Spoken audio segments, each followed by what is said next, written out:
In the shadows of history, there are stories that remain buried beneath the rubble of war, names that flicker like forgotten candles in the darkness.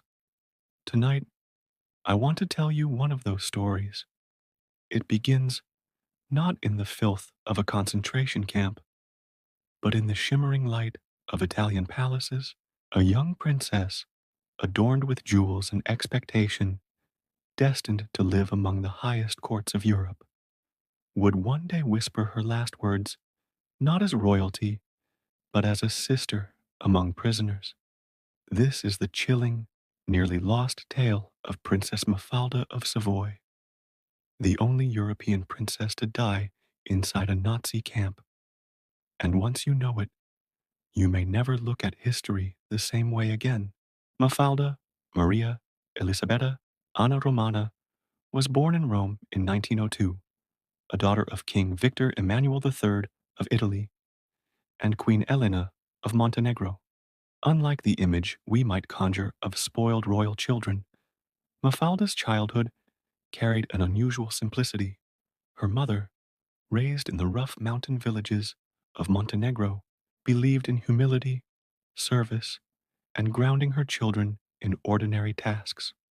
Mafalda grew up speaking multiple languages, playing instruments, and showing a keen empathy that stood out even in a family where duty was expected.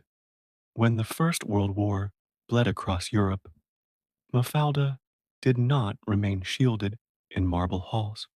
She followed her mother to military hospitals where shattered soldiers lay broken by modern warfare's cruelty. She saw men return home without limbs, without hope, without the glory their governments promised them. For a child, these encounters planted seeds of understanding that life was fragile and suffering universal.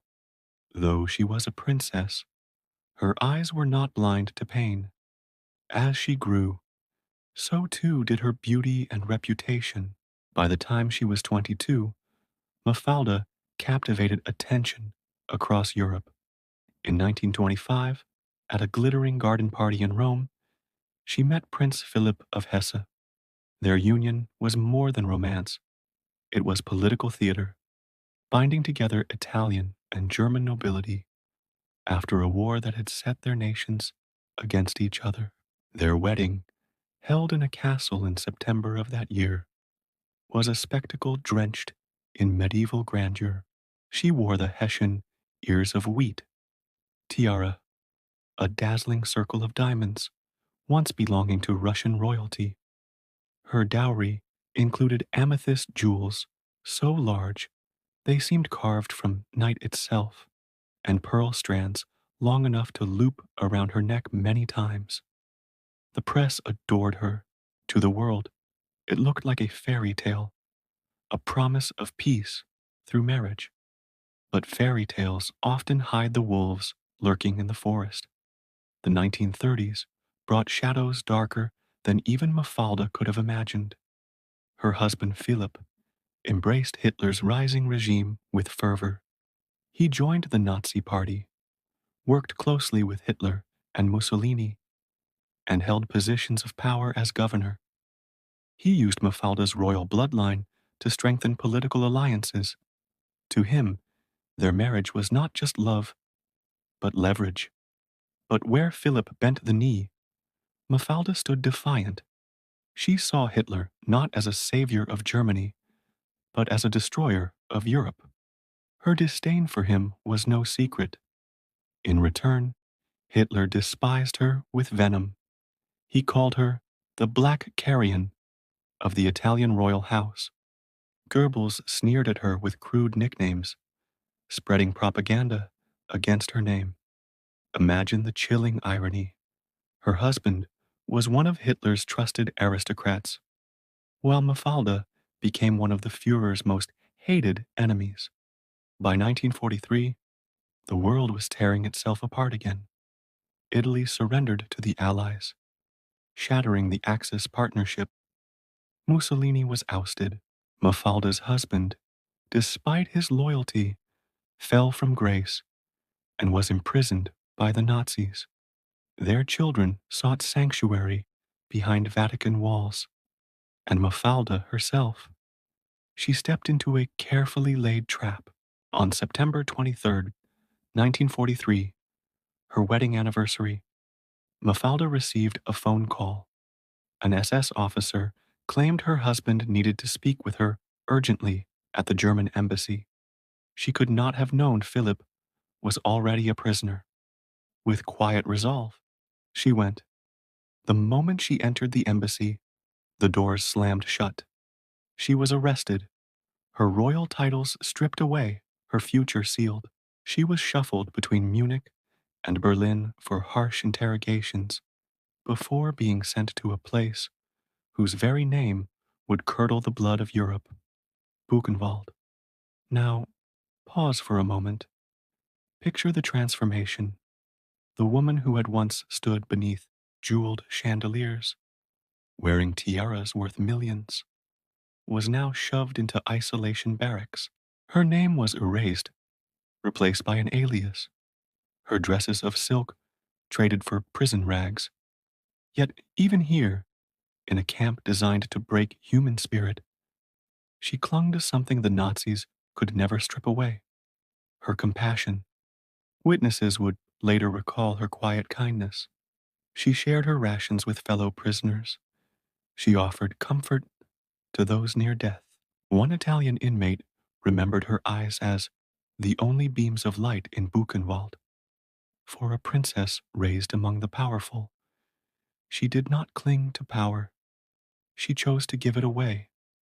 And it was here, inside those walls, that fate would strike one final, merciless blow. Because on the night of August 24th, 1944, Allied planes flew overhead, targeting the ammunition factories near the camp. Bombs fell, shaking the earth, sending fire across the sky. The barracks where Mafalda was kept crumbled. She was buried in debris, pulled from the wreckage, with burns covering her body, her arm crushed beyond saving. As prisoners rushed to her side, she whispered words that would echo across time. I am dying. Remember me, not as a princess, but as your Italian sister. The camp doctors delayed her treatment.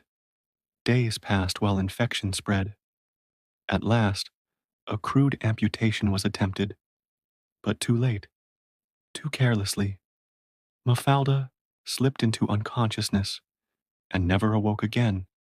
But that is not the end of this tale. In fact, her death was only the beginning of another haunting chapter, one filled with betrayal, stolen jewels, and a legacy nearly erased. And it is there, in that darkness, that section 2 begins. When Princess Mafalda of Savoy breathed her last inside Buchenwald, the Nazis ensured her death would be quiet, almost invisible. Her body was cast aside with the nameless dead, dumped among corpses, destined for the crematorium. But even in death, she found a final protector, a Bohemian priest, Father Joseph Thill, himself a prisoner, discovered her remains. In an act of silent rebellion, he covered her body with dignity, cut a lock of her hair, and ensured the relic would one day reach her family. For the time being, Mafalda was buried in anonymity, just another unknown woman in grave number 262. Her family did not learn the truth until after Germany's surrender in 1945. By then, her jewels, once symbols of hope and prosperity, had been hidden away, and then stolen again. In 1946, American officers looted the Hess family's treasure from a German castle. Millions of dollars worth of jewels vanished: tiaras, amethysts, pearls, emeralds, all scattered into private hands, pawn shops, and secret stashes. A few pieces were eventually recovered. Among them, the tiara she had worn on her wedding day, the Hessian ears of wheat, that fragile circle of diamonds once a symbol of abundance, became instead a haunting relic of everything she had lost. But while jewels can vanish, stories endure. Survivors of Buchenwald carried her memory like a torch. They spoke of the princess who shared her bread, who gave comfort in the darkest pit of cruelty. Italian officials honored her decades later with stamps, memorials, and remembrance. Even a pasta variety, Mafaldine, carries her name into kitchens across Italy. And here is where her story reaches beyond history into our own time. Mafalda's life and her death teach us something that resonates far beyond royalty or war. She reminds us that nobility is not about jewels or bloodlines. It is about choice. She chose kindness when selfishness might have saved her. She chose humanity when hatred sought to consume her. She chose to be remembered not as a princess, but as a sister. At this point, if her story moves you, I invite you to subscribe to this channel. We explore the hidden corners of history, the stories too often buried or forgotten. Each story reminds us of what humanity is capable of, both its cruelty and its courage. If Mafalda's legacy can survive the ashes of Buchenwald, then we too can carry her light forward by refusing to let her name fade. But let us return one final time to the princess herself. Her children survived, raised in the sanctuary of the Vatican during the war. They grew up carrying the knowledge of what their mother had endured. In 1951, her remains were exhumed and brought to Kronberg Castle in Germany, where she was finally laid to rest with dignity. And yet, the questions remain. Why do so few know her story?